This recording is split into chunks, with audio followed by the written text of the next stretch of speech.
ଲିଲିଙ୍ଗପଦରରେ ପାନୀୟ ଜଳ ସଙ୍କଟ ଦୈନିକ ଜୀବନରେ ଟହଳ ବିକଳତା।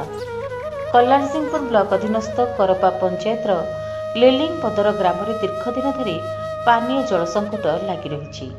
ବସୁଧା ମେଘା ପ୍ରକଳ୍ପ ମାଧ୍ୟମରେ ସରକାର ପଞ୍ଚାୟତମାନଙ୍କୁ ଜଳ ଯୋଗାଣ କରୁଥିବା ବେଳେ ଏହି ଗାଁ 79 ବର୍ଷ ସ୍ୱାଧୀନତା ପରେ ମଧ୍ୟ ମୌଳିକ ସୁବିଧା ପାଇବାରୁ ବଞ୍ଚିତ। ଗାଁର 23ଟି ପରିବାର ଆଜି ବି ପାହାଡ଼ ତଳେ ଥିବା ଝରଣାରୁ ପାଣି ଆଣିବାକୁ ବାଧ୍ୟ। ପ୍ରତିଦିନ 200 ଫୁଟ ତଳକୁ ଯାଇ ସେହି ଅଶୁଦ୍ଧ ପାଣି ଆଣି ପିଇବା, ରୋଷେଇ, ସ୍ନାନ, ଅନ୍ୟ କାର୍ଯ୍ୟରେ ବ୍ୟବହାର କରୁଛନ୍ତି।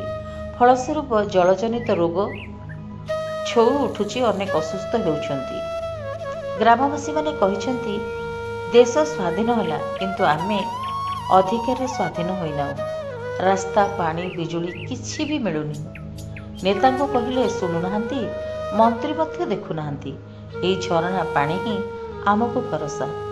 ସ୍ଥାନୀୟ ଲୋକଙ୍କ ଦାବି, ଗାଁରେ ତତ୍କାଳ ସ୍ୱଚ୍ଛ ପାନୀୟ ଜଳ ବ୍ୟବସ୍ଥା, ରାସ୍ତା ଓ ବିଜୁଳି ସୁବିଧା ଯୋଗାଇବାକୁ ପ୍ରଶାସନ ପଦକ୍ଷେପ ନେବା ଆବଶ୍ୟକ।